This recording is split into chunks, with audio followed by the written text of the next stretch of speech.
Hello friends, how are you. Wisdom English Classes में आपका warm welcome करता हूं।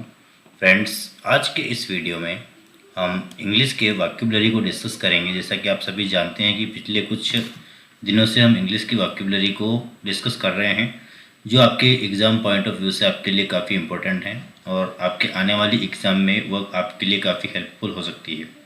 तो इस वीडियो को आप अंत तक देखिएगा, क्योंकि इस वीडियो को अंत तक देखने के बाद मैं आप गारंटी लेता हूँ कि आप यहाँ से 10 इम्पोर्टेंट जो वोकैब हम आज डिस्कस करने वाले हैं, जो आपके एग्ज़ाम के लिए काफ़ी बेनिफिशियल है और अक्सर एग्ज़ाम में पूछी जाती है, वो 101% आप यहाँ से रिमेंबर करके जाने वाले हैं। तो यह एक बहुत ही एक कहे कि बहुत ही इम्पोर्टेंट सेशन आपके लिए होने वाला है। तो इस वीडियो को अंत तक जरूर देखें और अभी तक आपने हमारे इस चैनल को सब्सक्राइब नहीं किया है तो हमारे चैनल को सब्सक्राइब कर बेल के आइकन को प्रेस करना ना भूलें, ताकि हमारे आने वाले वीडियो का नोटिफिकेशन आपको मिलता रहे। तो चलिए, आपका ज़्यादा टाइम वेस्ट ना करते हुए आज के सेशन को हम शुरू करते हैं। Here A list of 10 important English vocabulary. यहाँ पर हम आपको 10 महत्वपूर्ण इंग्लिश की वोकैबुलरी के वर्ड्स देंगे that are commonly asked in competitive exam, जो आपसे हमेशा कॉम्पिटिटिव एग्जाम में पूछी जाती है। एलोंग विथ देयर, और साथ में हम देंगे हिंदी प्रोनाउंसिएशन, उसकी हिंदी प्रोनाउंसिएशन, उसको कैसे प्रोनाउंस किया जाता है ये हम आपको बताएंगे। मीनिंग इन हिंदी, उसका हिंदी में क्या अर्थ है वो यहाँ पर आप देख के जाएंगे। मेमोरी ट्रिक्स, आप उसको किस तरह से याद कर पाएंगे। अब आपके लिए सबसे कॉम्प्लिकेटेड और चैलेंजिंग टास्क ये हो जाता है कि किसी भी वोकैब को याद करना आपके लिए काफ़ी कॉम्प्लिकेटेड हो जाता है। तो यहाँ पर हम इस वीडियो के माध्यम से आपको कुछ ऐसी ट्रिक्स देंगे और उस ट्रिक्स के माध्यम से आप इजीली उस वोकैब को याद कर लेंगे। आपको ज़्यादा दिमाग लगाने की ज़रूरत नहीं है, केवल आपको क्या करना है, कॉपी और पेन लेकर के बैठना है और उस ट्रिक को आप उस कॉपी में नोट डाउन करते जाइए। और मैं गारंटी लेता हूँ कि आप इस वीडियो को देखने के बाद ये 10 की 10 मीनिंग आप यहाँ से सीख करके जाएंगे। ए ट्रिक है टू रिमेंबर इजीली, इस ट्रिक के माध्यम से आप उस वोकैब को इजीली से आसानी से रिमेंबर कर लेंगे। उसके साथ हम यहाँ पर देखेंगे एग्जाम्पल सेंटेंसेस, आपको किस तरह टाइप के एग्जाम्पल यहाँ पर देंगे, उस सेंटेंस के माध्यम से वो एग्जाम्पल आपको समझाएंगे। तो चलिए बढ़ते हैं हमारे पहले वोकैब की ओर, फर्स्ट वोकैब की ओर, जिसका नाम है इनविटेबल। इनएविटेबल जिसे हम बोलते हैं, यहाँ पर प्रोनाउंस भी दिया गया है, इसे हम बोलते हैं इनएविटेबल। इनएविटेबल का मतलब होता है अपरिहार्य। अपरिहार्य का मतलब होता है जो टाला न जा सके, जो अटल हो, जिसे हम बिल्कुल भी टाल नहीं सकते हैं। तो इनविटेबल का मतलब होता है जिसे टाला न जा सके। अब देखिए, इसको ट्रिक क्या है याद करने की। इन अवॉइडेबल मतलब, जैसे कि आपको अवॉइड का मतलब पता होगा, अवॉइड का मतलब छोड़ देना, अवॉइड कर देना। तो यहाँ पर इन अवॉइडेबल, इन अवॉइडेबल का मतलब होता है नॉट अवॉइडेबल, जिसको अवॉइड नहीं किया जा सके।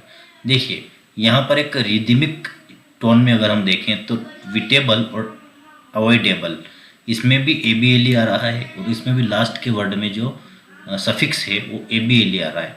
सफिक्स देखिए, यहाँ पर A B L E suffix है और यहाँ पर भी आप देखिएगा A B L E suffix है।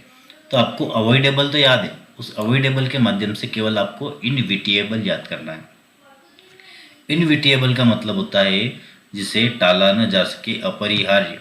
तो अवॉइड का मतलब अवॉइड का मतलब हम इसको अवॉइड कर देते हैं, टाल देते हैं, अवॉइड करना। लेकिन इसका उल्टा इनविटेबल, जिसे हम टाला न जा सके, है ना, unavoidable. Example, war seemed inevitable after the attack.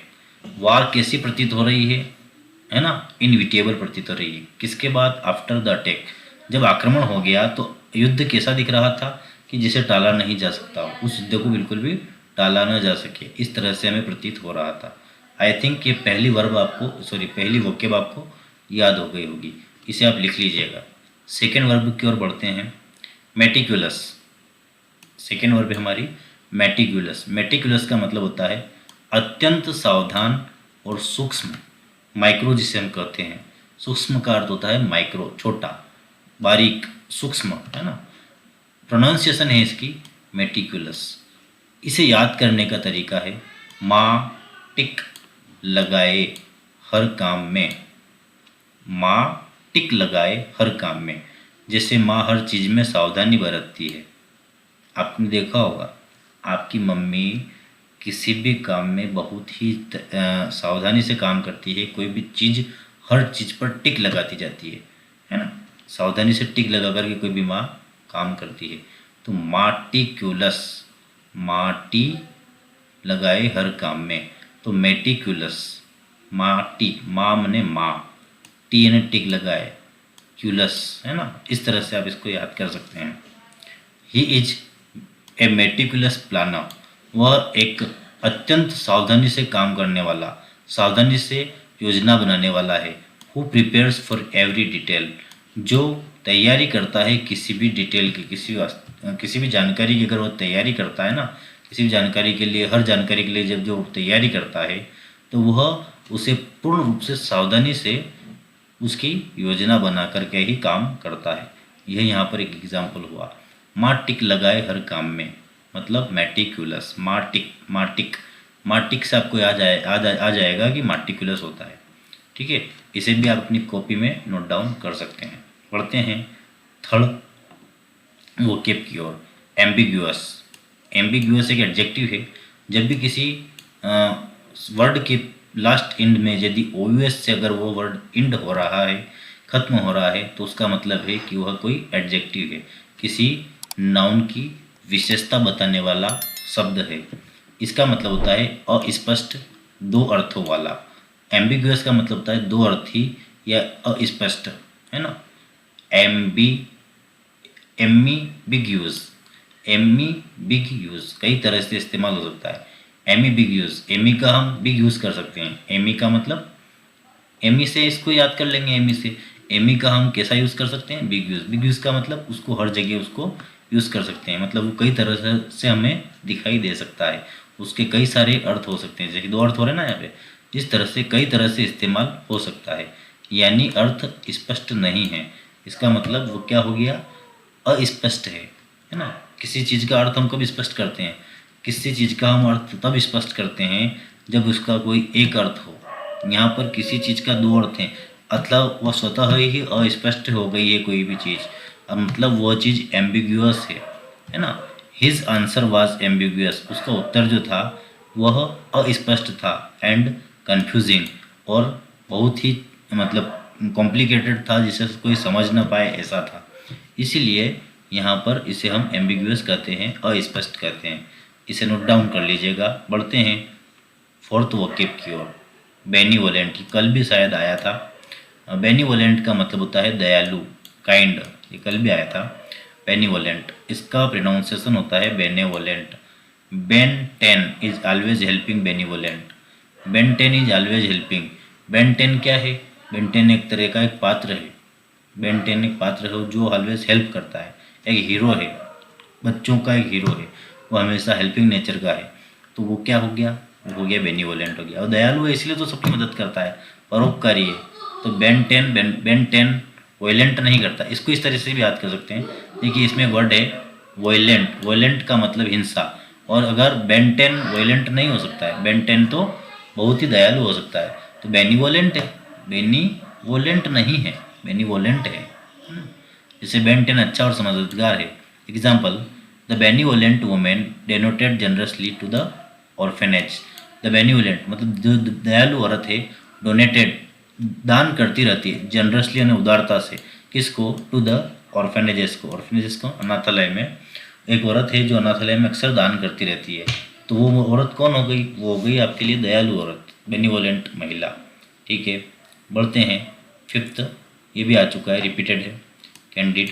Candid का मतलब अस्पष्टवादी, ईमानदार। कैंडिड, इसे candidate should be candid in interview. I think candidate को इंटरव्यू में क्या होना चाहिए, ईमानदार होना चाहिए। तो कैंडिडेट से कैंडिड याद हो जाएगा।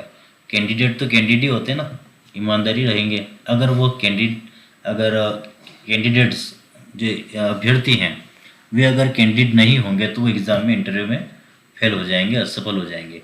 सो I think that candidates should be candid in their exam, so because they want to, if they want to qualify the exam and the interview, so they must be candid in their exam. I think आपको समझ में आ चुका होगा कि they must be candid, उन्हें they must be candid because they are candidates. So if they are preparing for any exam, So they should be candid in their interview exam so that they will be success, otherwise no. Candidate को interview में ईमानदार होना चाहिए. He gave a candid opinion on the matter. उसने एक candid opinion दी. Candid का मतलब एक स्पष्ट, ईमानदार ओपिनियन दी अपनी किसी भी मैटर के ऊपर, किसी बात के ऊपर. कैंडिड है ना. आई थिंक कैंडिड को आप इसे नोट कर लीजिएगा, आपको याद हो जाएगा. और बार बार इस 2-4 वीडियोज़ को आप अगर फिर से देखेंगे ना, जब आपको कोई चीज़ कन्फ्यूजिंग लगती है तो आप इस वीडियो को रिपीट करके देख सकते हैं, तो आपको ये चीज़ें याद होती रहेगी. ठीक है. ल्यूसिड भी आ चुका है, फिर से आ चुका है. प्रोनाउंसिएशन होता है इसका लूसिड, स्पष्ट समझने में आसान. Lucid, look said, look said, look plus said, look plus said. अगर आपको देखोगे किसी चीज़ को और बोलोगे किसी चीज़ के बारे में, देखोगे और बोलोगे, तो वो ल्यूसिड हो जाएगा, स्पष्ट हो जाएगा. किसी भी चीज़ को अगर देखोगे और फिर उसको उसके ऊपर बोलोगे तो आपके लिए वो चीज़ क्या हो जाएगी, स्पष्ट हो जाएगी. जो दिखे और कहा जाए साफ तौर पर, है ना, उसे स्पष्ट कहे जाए, कहते हैं हम. He speech was very lucid and inspiring. उसकी जो भाषण था, उसका जो संवाद था ऑडियंस के सामने, वॉज वेरी ल्यूसिड, बहुत ही स्पष्ट और समझने में आसान था. एंड इंस्पायरिंग, और हमें प्रेरणा देने वाला भी था. ल्यूसिड नोट कर लीजिए. प्रेग्मेटिक, प्रेग्मेटिक, इसको प्रोनाउंस करेंगे हम प्रेग्मेटिक. व्यवहारिक, है ना, अव्यवहारिक नहीं होता है, व्यवहारिक होता है. जो व्यवहारिक रूप से काम करता है, मतलब प्रैक्टिकली, प्रैक्टिकल प्लस मैजिक, है ना, प्रैक्टिकली प्लस मैजिकली. तो प्रैक्टिकल को प्लस मैजिक को अगर हम कंबाइन कर देते हैं तो प्रेग्मेटिक बन जाता है. प्रे से प्रैक्टिकल और मैजिक से मैग्नेटिक, तो प्रेग्मेटिक हो जाएगा, मतलब व्यवहारिक रूप से. जो व्यक्ति प्रैक्टिकल और मैजिकल काम करता है वही व्यक्ति होता है ना. वही मैजिक किसे कहते हैं. मैजिक क्या होता है, मैजिक कोई जादू नहीं है. प्रैक्टिकल अगर कोई जो आदमी अगर प्रैक्टिकल है, अपने जीवन के प्रति ईमानदार है, तो वो व्यक्ति व्यवहारिक आदमी है, अव्यवहारिक आदमी नहीं हो सकता है. और जो आदमी प्रैक्टिकल होता है ना, उन्हीं के साथ मैजिक होते हैं. ये तो दोनों को कंबाइन कर लीजिएगा, प्रेग्मेटिक बन जाएगा, व्यवहारिक बन जाएगा.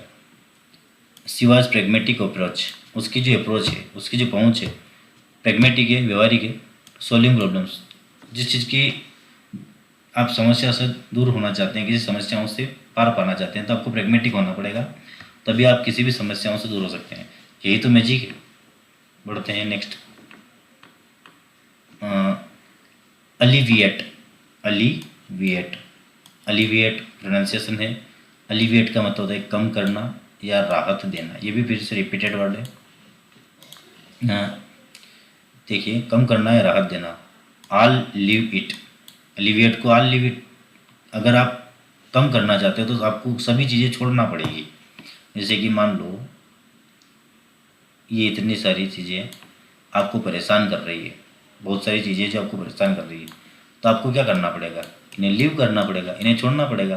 तभी तो उस चीज़ से आपको राहत मिलेगी, या उस चीज़ को आप कम करोगे, लीव करोगे, छोड़ोगे. ईट अन्य किसी भी चीज़ को, आल ने उन सभी चीज़ों को अगर लीव कर दोगे तो आप राहत में आ जाओगे. दर्द या परेशानी को छोड़ देना भी हो सकता है. तो किसी भी चीज़ को, स्ट्रेस को यदि आप लीव कर दोगे तो आप रिलैक्स फील करोगे. इसीलिए अलिविएट, आल लीव इट, अलिविएट से बन रहा है आल. आप यहाँ देखिए, आल लीव इट, इन सब को छोड़ दो, कम कर दो, आप राहत फील करोगे ही करोगे. अलिविएट आपको याद हो गया होगा. बढ़ते हैं नेक्स्ट वोकैब की बात. एपथी, एपथी प्रोनाउंस है इसका एपथी. उदासीनता, रुचि की कमी. एपथी कौन होता है, जिसमें सिंपैथी ही नहीं होती है, वो होता है एपथी. देखिए, सिंपैथी का मतलब क्या होता है, सहानुभूति, है ना, रुचि लेना, किसी को सहानुभूति देना, किसी की हेल्प करना. और जो एपथी होता है, रुचि की कमी होती है उसमें, तो व्यक्ति मोनोटोनस होता है, वो व्यक्ति सैड होता है, वो व्यक्ति सोरोफुल होता है. और जिसके पास सिंपैथी होती है वो व्यक्ति हैप्पी होता है, वो व्यक्ति बहुत कुछ पा सकता है अपने जीवन में। So be positive, be sympathetic, be emotional, don't be apathy. Okay, उदासीनता नहीं होना चाहिए, मोनोटोनस नहीं होना चाहिए, हैप्पी होना चाहिए आदमी को हमेशा, एपैथी में नहीं रहना चाहिए, उदासीनता में नहीं रहना चाहिए। We should be happy, we should be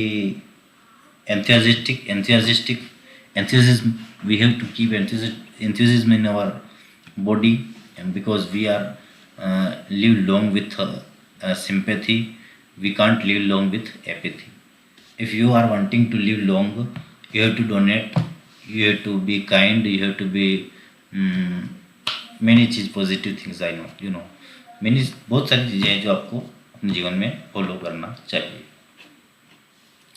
his apathy towards studies is worrying. अब देखिए, यहाँ पर भी देख लीजिए आप, वहाँ पर देखिए, अब अगर आप चिंता करेंगे स्टडी के बारे में तो आपको एपैथी होगी, आप उदासीन हो जाओगे। So you should be sympathy towards studies, you will be happy. If you will sympathy towards anybody, you will be happy. If you will hate anybody, you will be sad. Okay, बढ़ते हैं next pronunciation की ओर। This is last vocab of today, scrutinise, micro, बारीकी से जांच करना। स्क्रूटिनिटी आपने सुना होगा, स्क्रूटिनिटी, स्क्रूटिनिटी का मतलब सूक्ष्म परीक्षण करना। स्क्रूटिनाइज का मतलब बारीकी से जांचना। अब देखिए, स्क्रूटिनाइज को हम इस तरह से याद कर सकते हैं, स्क्रूनाइज, है ना, अच्छी तरह से कसना है, ध्यान से देखना। आपने कोई स्क्रू कसा होगा तो स्क्रू कसते वक्त आपने बारीक काम किया होगा। स्क्रू को हम जब अच्छी तरह से कब कस पाएंगे, जब उसको बारीकी से अच्छा से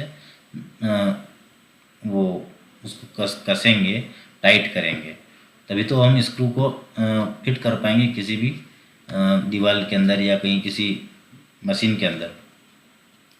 तो स्क्रू का मतलब सूक्ष्मता से जांच करना, नाइस है, अच्छी तरीके से देखना। जैसे किसी चीज़ को स्क्रू से कसकर जांचते हैं ना, उसी प्रकार हम किसी चीज़ के बारे में एनालिसिस करते हैं तो उसको सूक्ष्म परीक्षण करते हैं, तो उसको अंग्रेजी में स्क्रूटिनाइज कहते हैं। The lawyer scrutinised the contract carefully.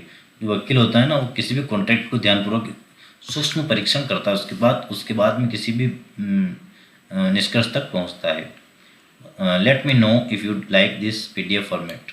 मुझे आप कमेंट बॉक्स में जाकर के बताइएगा यदि आपको ये PDF फॉर्मेट अच्छा लगा हो, और जो हमने ये फ्लैश कार्ड बनाए हैं आपके लिए इस तरीके से, वो आपको अच्छे लगे हो तो कमेंट्स में जाकर के जरूर बताइएगा। If you want 10 more vocabulary videos, यदि आप और 10 मोर इसी तरह की वोकैबुलरी वीडियोस देखना चाहते हैं, so please like, share and subscribe to our channel. तो आपको हमारे इस चैनल को सब्सक्राइब करना होगा, इस वीडियो को अपने दोस्तों के साथ शेयर करिए, और अगर आपको ये चैनल अच्छा लगा है, ये वीडियो अच्छा लगा है, तो हमारे इस वीडियो को सब्सक्राइब करना ना भूलें। थैंक्स फॉर वॉचिंग, मिलते हैं नेक्स्ट वीडियो में। Thank you very much.